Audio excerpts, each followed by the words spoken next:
Hello, आप सबों का स्वागत है आज की इस वीडियो में। आज की इस वीडियो में मैं आप लोगों के लिए प्रीवियस ईयर के क्वेश्चन को लाया हूं, तो आप लोग इस वीडियो में पूरा बने रहिए। चलिए बिना देरी किए हुए इस वीडियो की शुरुआत करते हैं। तो पहला क्वेश्चन है हमारा, नेपोलियन किस युद्ध में पराजित हुआ था? तो पहला ही क्वेश्चन है हमारा, नेपोलियन किस युद्ध में पराजित हुआ था? तो इसका आंसर है वाटरलू के युद्ध में नेपोलियन पराजित हुआ था। तो नेपोलियन कौन था? नेपोलियन एक फ्रांस का सम्राट था। नेपोलियन कौन था? नेपोलियन फ्रांस का सम्राट था। इन्होंने कई सारी फ्रांस के युद्धों का नेतृत्व किया था। तो इस चीज़ को आप लोग ध्यान रखिएगा। तो फ्रांस की राजधानी कहाँ है दोस्तों? तो इसकी राजधानी है पेरिस। कैपिटल इसकी पेरिस है। फ्रांस की मुद्रा क्या है? यूरो। यह यह यूरोपीय यूनियन में शामिल है। इस चीज़ को भी आप लोग ध्यान दीजिएगा। फ्रांस जो है ईयू में शामिल है। यूरोपीय यूनियन एक जो संगठन है उसी में यह शामिल है, और उसी संगठन में सबसे बड़ा देश यही है। संगठन में सबसे बड़ा देश फ्रांस ही है। इस चीज़ को भी आप लोग ध्यान में रखिएगा। तो चलिए हम लोग आगे बढ़ते हैं। जैसे ये वाटरलू का युद्ध कहाँ हुआ? तो वाटरलू का जो युद्ध हुआ था ये 1815 में हुआ था, और कहाँ हुआ था? बेल्जियम में हुआ था। इसको भी आप लोग याद रखिएगा। बेल्जियम में बेल्जियम में हुआ था। इसको भी आप लोग याद रखिएगा। अगर बेल्जियम की बात करें तो बेल्जियम की राजधानी ब्रुसेल्स है। इसको भी आप लोग याद रखिएगा। ब्रुसेल्स, बेल्जियम की राजधानी ब्रुसेल्स, और यहीं पर आपका है ईयू का मुख्यालय, प्रशासनिक मुख्यालय। ईयू का मुख्यालय यहीं है। आपका नाटो का मुख्यालय भी यहीं है। नाटो का मुख्यालय भी यहीं है। इस चीज़ को आप लोग ध्यान दीजिएगा, है ना?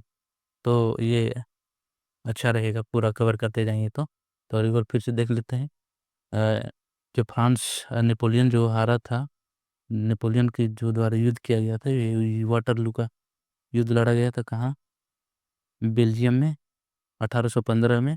फ्रांस की राजधानी पेरिस है। पेरिस की मुद्रा यूरो है। यूरो यूरोपीय देश में सबसे बड़ा देश फ्रांस ही है। और यूरोपीय यूनियन का मुख्यालय ब्रुसेल्स में है, जो कि बेल्जियम की राजधानी है।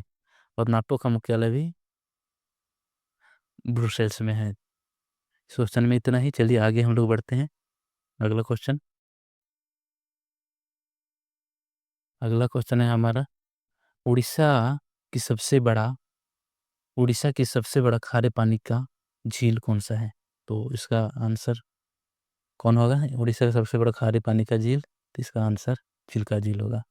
चिल्का झील केवल हमारे भारत में नहीं, पूरे पूरे एशिया में सबसे बड़ा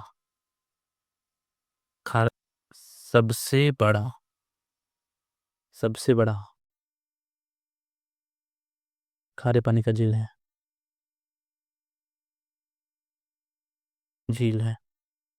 इसको भी ध्यान रखिएगा। एशिया में पूरे एशिया में सबसे बड़ा खारे पानी का झील है, तो इस चीज़ को भी ध्यान रखिएगा। और वर्ल्ड में वर्ल्ड में खारे पानी का झील वोन झील है। वोन झील, इसको भी आप लोग ध्यान रखिएगा। वोन झील कहाँ है? तुर्की में है। तुर्की की राजधानी कहाँ है? अंकारा है। इसको भी आप लोग ध्यान दीजिएगा।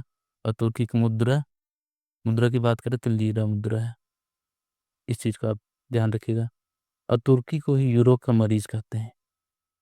मरीज, क्योंकि तुर्की का जो क्षेत्रफल है ना दोस्तों, ये आधा यूरोप में है और आधा एशिया में है,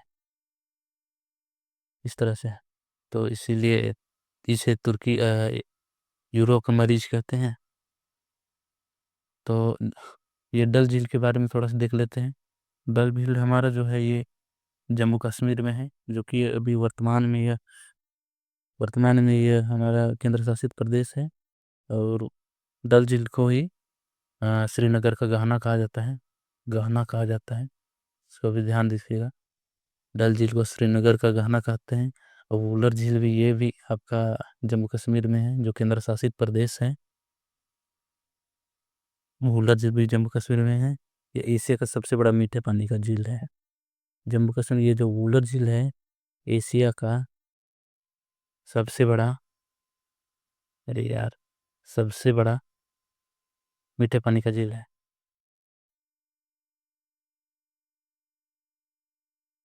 मीठे पानी का झील है, इसको भी आप लोग ध्यान दीजिएगा।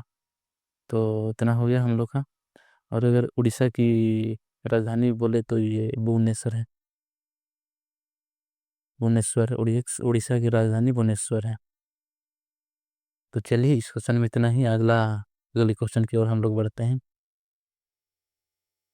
अगला क्वेश्चन है हमारा, सबसे छोटा जीवित पक्षी कौन है? ये तो सबों को पता है। सबसे छोटा जीवित पक्षी कौन है? क्योंकि ये सब क्वेश्चन जो है सभी प्रीवियस ईयर का क्वेश्चन है, मैंने अपने से कहीं से नहीं उठाया है, मैंने प्रीवियस ईयर का क्वेश्चन को उठाया है। तो इसका आंसर जो है हमिंग बर्ड होगा। इसका लंबाई अगर बात करें 7.5 से 13 सेंटीमीटर है। इस चीज़ को आप लोग ध्यान दीजिएगा। अगर सबसे बड़ा पक्षी बोले तो शुतुरमुर्ग। शुतुरमुर्ग, इसको भी आप लोग ध्यान दीजिएगा। तो इस क्वेश्चन में इतना ही। चलिए हम लोग आगे की ओर बढ़ते हैं बिना देरी करते हुए। इसका भी समाधान कर लिया जाएगा। अरे भाई रुक जा। चलिए चौथा, भारत में 500 और 1000 की मुद्रा नोटों को किस वर्ष अमान्य घोषित किया गया? भारत में 500 और 1000 की मुद्रा नोटों को किस वर्ष अमान्य घोषित किया गया? तो इसको सभी को जानते होंगे, इसका आंसर तो यही होगा 2016 में। 2016 में इसे अमान्य घोषित किया गया था रात में, मोदी जी के द्वारा। इस चीज पर आप लोग याद रखिएगा। 8 नवंबर 2016 को, 8 नवंबर 2016 की बात है। अगर हम लोग बात करें दोस्तों, तो नोट छापने का अधिकार किसके पास है? तो आरबीआई। आरबीआई के अलावा कोई और नोट नहीं छाप सकता। आरबीआई के अलावा कोई और नोट नहीं छाप सकता। और नोट छापने के लिए जो पेपर बनता है वो कहाँ बनता है? मध्य प्रदेश में। मध्य प्रदेश में होशंगाबाद, होशंगाबाद में बनता है ये जो पेपर बनता है, नोट वाली पेपर होशंगाबाद में। और ये नोट कहाँ कहाँ छपता है? तो नोट कहाँ कहाँ छपता है तो बता देता हूँ इसको भी। नासिक, देवास, मैसूर और शालबनी में। लिख देता हूँ, नासिक, देवास, मैसूर, शालबनी। इसको आप लोग याद रखिएगा। नासिक कहाँ है? महाराष्ट्र में। इसको भी आप लोग लिखते चलिए। देवास कहाँ है? मध्य प्रदेश। मैसूर कहाँ है? कर्नाटक। शालबनी कहाँ है? वेस्ट बंगाल में है। इन सब चीज़ों को आप लोग देखते चलिएगा, याद करते चलिएगा। चलिए अगला क्वेश्चन की ओर बढ़ते हैं। अगला क्वेश्चन है हमारा, योजना आयोग की स्थापना कब की गई थी?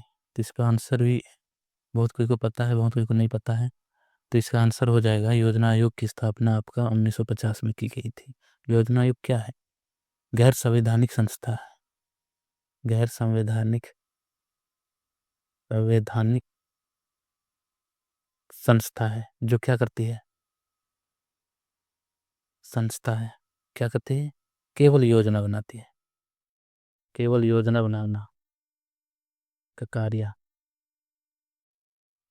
इसकी अध्यक्षता कौन करते हैं? तो जो देश का प्रधानमंत्री होता है वही इसका अध्यक्ष होता है। प्रधानमंत्री, अध्यक्षता प्रधानमंत्री। सबसे पहले अध्यक्ष नेहरू जी, पहले प्रधानमंत्री वही थे, इसलिए वही पहले अध्यक्ष बने। उपाध्यक्ष पूछ देता है एक एक बार, तो उसको भी आप लोग लिख दीजिए। तो इसका उपाध्यक्ष है गुलजारी लाल नंदा। गुलजारी लाल नंदा। तो इस चीज़ को आप लोग यहाँ ध्यान रखिएगा। और अभी हाल में 2014 में 2014 में इसे भंग कर दिया गया है, योजना आयोग को भंग कर दिया गया है। और इसके स्थान में 2015 में नीति आयोग लाया गया है। इसको भी ध्यान दीजिएगा, नीति आयोग। योजना आयोग का ही परिवर्तित नाम है नीति आयोग, इसको भी आप लोग ध्यान रखिएगा। तो इतना हो गया। तो चलिए हम लोग आगे बढ़ते हैं। अगला क्वेश्चन है हमारा,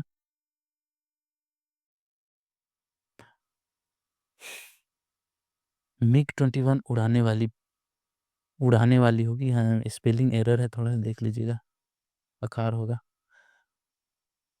MiG-21 उड़ाने वाली पहली भारतीय महिला वायुसेना अधिकारी कौन है? तो इसका आंसर आप लोग बताइए। तो MiG-21 क्या है? लड़ाकू विमान है, लड़ाकू विमान। इसको भी आप लोग ध्यान दीजिएगा। तो इसी चीज को उड़ाने वाली पहली महिला अफसर अवनी चतुर्वेदी है। कहाँ की रहने वाली है? मध्य प्रदेश की रीवा की रहने वाली है। इन्हें कौन सा अवार्ड दिया गया है? 2020 में इन्हें नारी शक्ति पुरस्कार से नवाजा गया है। नारी शक्ति पुरस्कार 2020 में इसे नारी शक्ति पुरस्कार, इसको भी आप लोग याद रखिएगा। आगे आगे हम लोग बढ़ते हैं। सब पूछा गया हुआ क्वेश्चन है, तो इसको आप लोग देख लीजिए। जैसे सी रिपीट भी कर देता है, बहुत रिपीट करता है। चलिए 7वां नंबर क्वेश्चन, निम्नलिखित में से कौन सा सबसे कठोर पदार्थ है? निम्नलिखित में से कौन सा सबसे कठोर पदार्थ है? तो इसका आंसर हो जाएगा हीरा। हीरा प्राकृतिक रूप से हमारी पृथ्वी में पाई जाने वाली सबसे कठोर पदार्थ है, सबसे कठोर पदार्थ है, कठोर है। अगर भारत देश में बोले दोस्तों, तो भारत देश में हीरा कहाँ से पाया जाता है? तो हीरा आपका पाया जाता है मध्य प्रदेश, मध्य प्रदेश के पन्ना पन्ना जिला से, मध्य प्रदेश के पन्ना जिले से हीरा हमें मिलती है भारत देश को। और वर्ल्ड की बात करें तो ये दक्षिण अफ्रीका में सबसे ज़्यादा पाया जाता है। और दक्षिण अफ्रीका में कहाँ? किम्बरले की खान से। इसको भी आप लोग याद रखिएगा। और चांदी की बात करें तो विद्युत का बेस्ट सुचालक, सबसे अच्छा चालक यानी कि चांदी विद्युत का सबसे अच्छा चालक है। इसको भी आप लोग याद रखिएगा। कोयला सबसे अधिक कोयला हमारे कहाँ पाया जाता है? झारखंड में। सबसे अधिक कोयले का भंडार झारखंड में है। इतना हो गया। चलिए अगला क्वेश्चन कर बढ़ते हैं। हो गया, उस प्रसिद्ध भारतीय क्रिकेटर का नाम बताइए जिसने a century is not enough लिखा है। तो इस क्वेश्चन का आंसर देने का प्रयास कीजिए।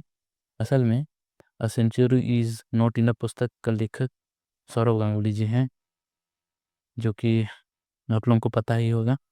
चलिए इसके ऑप्शन को भी ध्यान दे देते हैं। कपिल देव की पुस्तक straight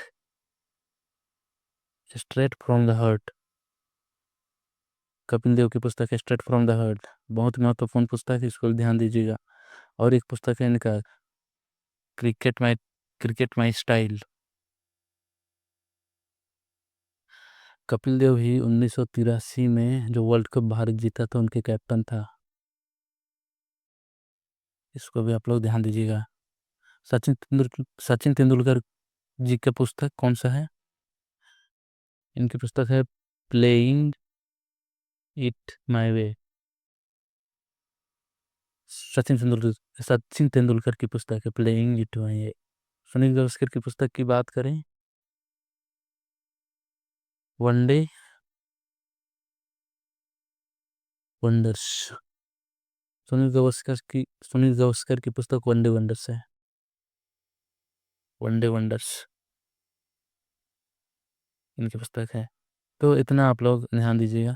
a century is not enough Sourav Ganguly, Kapil Dev की पुस्तक स्ट्रेट फ्रॉम द हार्ट और क्रिकेट माई स्टाइल, और सचिन तेंदुलकर की पुस्तक playing it my way, Sunil Gavaskar one day wonder, इन सभी को आप लोग ध्यान दीजिएगा। तो चलिए, थैंक्स देखने के लिए। अगर आपने देखा है इस पूरा वीडियो को, अगर अच्छा लगेगा तो लाइक शेयर कर दीजिएगा, सब्सक्राइब कर दीजिएगा। धन्यवाद।